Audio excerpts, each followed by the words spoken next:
one. What it do? What it do? What it do? What it do? What it do? What it do?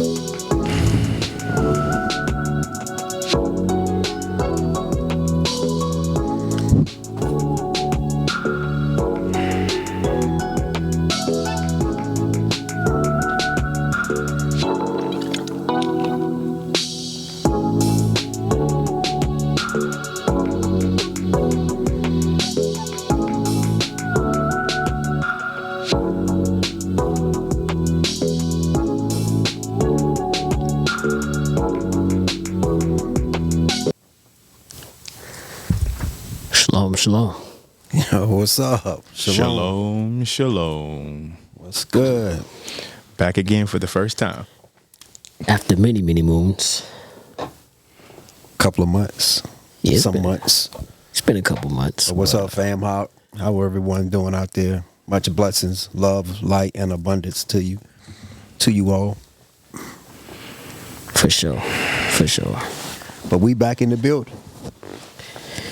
Yeah, man. Yeah. Pray that everybody's been good, doing well, living in love, balance, and equanimity. Kane. All right, what's on the agenda for the day? 444. 444? Oh my. 444. What? Yes. Interesting. Let's. And it was just 333 when we was talking downstairs. So, yeah.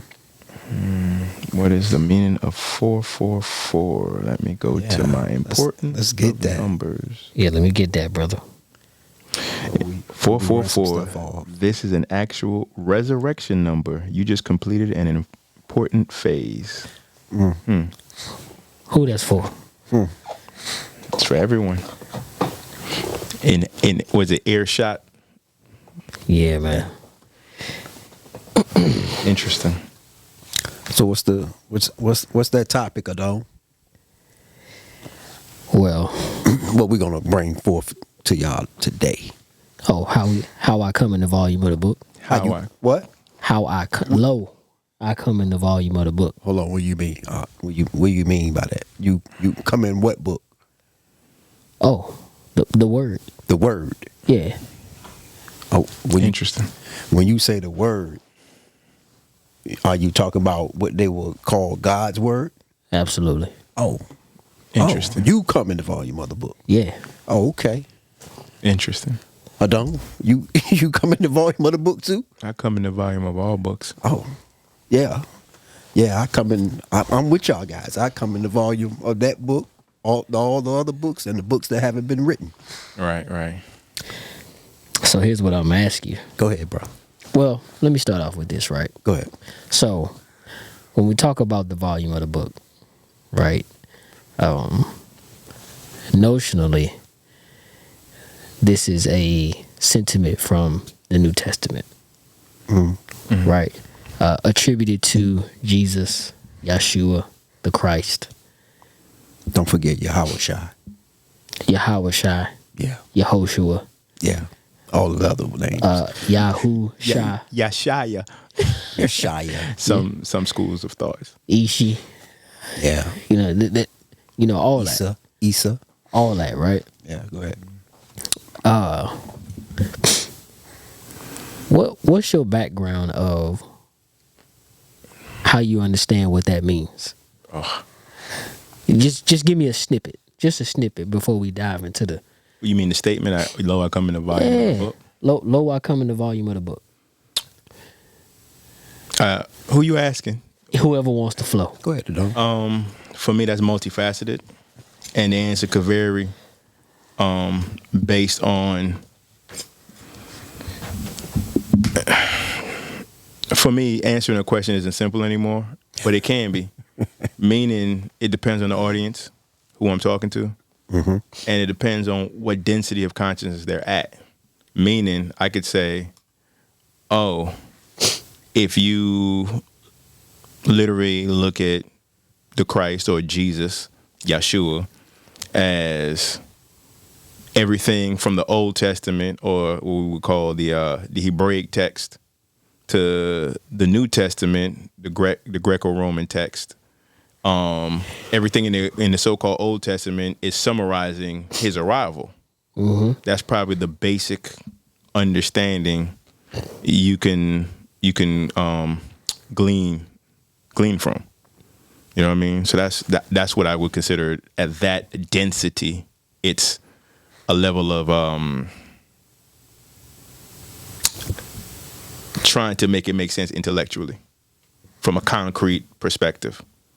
Everything that happened to this point of the appearance of the one we call Jesus / Yeshua, everything that was written in the past was guiding you to him, and it was about him and his life. So that's the basic one-dimensional perspective. So from in the beginning, it was Jesus. It was Yeshua. it was Yahshua. In the beginning, it was Yeshua. Right. Right. Okay. Now, when you're talking about going into other realms of thought, now this is what all the conversation is going to come in at, because what we're saying now is, yeah, we're keeping it at this level, or a lot of people keep it at this level, and say, well, you know, that's the only person that was there at the beginning. Well, you said this level. Right. And I would say at a base level to me. Okay. That's why I would say base level of consciousness. I won't say understanding, I would say of consciousness, because anybody can take the book. It depends on where their consciousness at, how they interpret it, or what they see within the text. Okay. Can I add to that? Yeah, go ahead. So I think the premise would be gaining an understanding of what the word we use called love. Right? If we believe, if you have an understanding or an overstanding of a concept of a source that all existence comes from, some would say that's love. I would say that's beyond what we call love. So when you look at human existence and the way we manifest in these physical vehicles, or what we call bodies, we, depending on our consciousness and our understanding of that divine higher source that we say is the ultimate love, we actually experience from a perspective of the love below. Okay. Which is one could say is far removed from that source. So the density of our consciousness, or the level of our understanding of things that we read when a spiritual teacher comes, is going to constrict, if that makes any sense. So most people said Jesus is love. But the question is, are you at a level of consciousness where you understand what that love truly is? Right. And I'll stop there. Right. Yeah, see, that's gonna bleed into my question / topic. Let it bleed / flow. Let it. Yeah. Right. Yeah. Yes, indeed. Sidebar, but a feather washed up on the beach. Interesting. Where they at right now?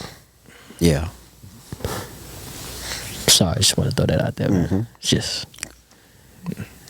That's within podcast talking. yeah. Sorry. Inside understanding. But we'll get to that in other podcasts. Trust us. Other episodes, We'll get there. Yeah.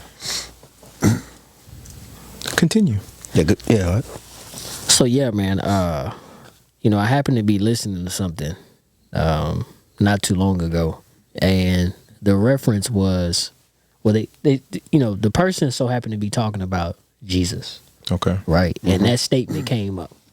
I come in the volume of the book, Right. and to your point, because it's often used as the scene setter, right, for accepting the Christ. Right. Right. So in the beginning, it was Jesus. Right. And the Word was Jesus. Right. So on and so forth. Now, that only that thought, and I could be challenged on this, can only come from a person who is given what we call the New Testament first,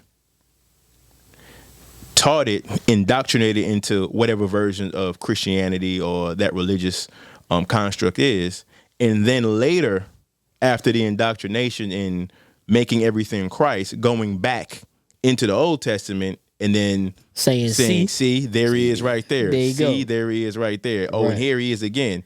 It doesn't flow the same way, and it takes a lot more convincing or a lot more indoctrinations in different versions to get someone who may be culturally, you could use the word indoctrination, or brought up as a Hebrew, a Jew, whatever the case may be, strictly. And then if they go and read that, they may have a different opinion. It'll be harder to sway them Right. to that understanding. Right. Yeah. So go And- ahead. Yeah. And this is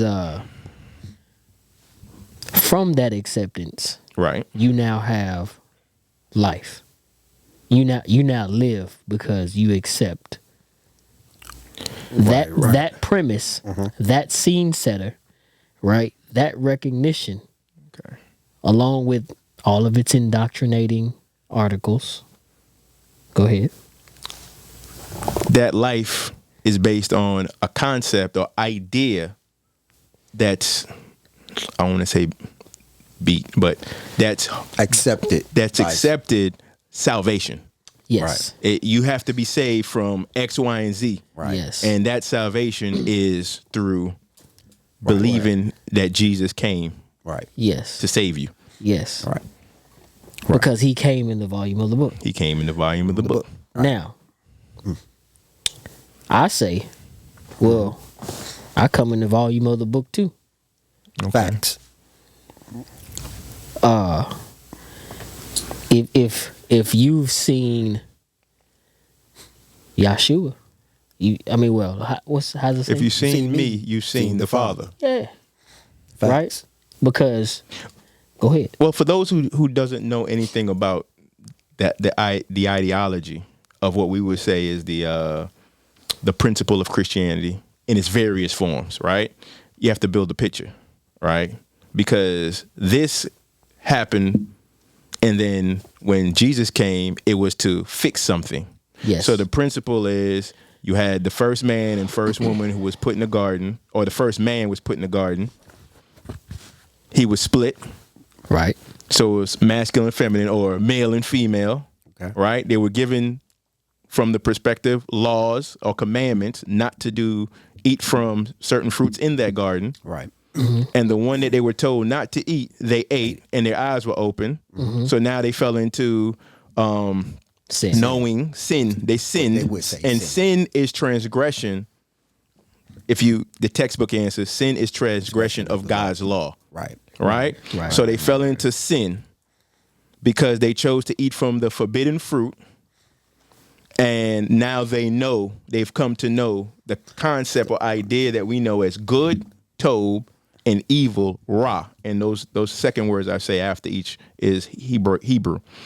So the whole point of everything happening from then, because they were kicked out of the garden, which is symbolic or maybe literal to some people, a separation from God. Because when they were in the garden, they were in bliss. They knew God. He walked in the thick of the day with them. He so they were kicked out of the garden, right? So now they have to toil to eat and be comforted. Comforted is my word, because I know there's going to be some scholars like, it doesn't say that. So they had to eat from the sweat, from their brow, Right. so on and so forth. Then it's almost like things start escalating. They had sons, Cain and Abel. Cain slew Abel. Cain was what's the word? I don't want to say cursed, but he was marked. Right. There was a mark Yeah, that if anyone's, because God sent him away. Right. And he said, my sin is too much to bear. There goes that word again. My sin is too much to bear. If anybody finds me, mind you, they're the only people in the garden. or on the planet according to Christian Right. theology. Right. If anyone finds me, they'll kill me. So God marked Cain and said, if anyone, to keep him from being killed. Right. Anyway, you go on, mankind multiplies, they start sinning or turning from the ways of God. God is upset. Right. My words, because I think what it says is it repented God that he had created man. So he orchestrated that a certain person we know as Noah or Noach in Hebrew and his family were the only ones that was to be saved because he brought a great deluge or flood upon the whole world. That's how they say it. The whole world. Right. And then after that, from his 3 sons, the earth was repopulated. Right. Right? So all of these things are leading up to the ultimate salvation because there were things that were implemented for certain tribes of people according to the scripture or the Bible or the Old Testament. We are talking about the Hebrews / what we come to know as the nation of Israel. So they were given laws or commandments and guidelines. As we would say, they were given a governing body to live their lives. And in these governing bodies, there are bylaws and laws and instructions on how to live their life in every area of their lives. And I think that's enough. It just goes on to say that, when you transgress, and it's going to get nuanced, so I don't really want to go into Hebrew law. But the ultimate thing is man is constantly sinning. And at those times, you need a sacrifice and so on and so forth. And then Jesus is supposed to be the ultimate sacrifice. Right. To redeem man back to God. Right. And I'll stop there. From the downfall of Adam. Of Adam and Eve. Right. Or Adam, yes.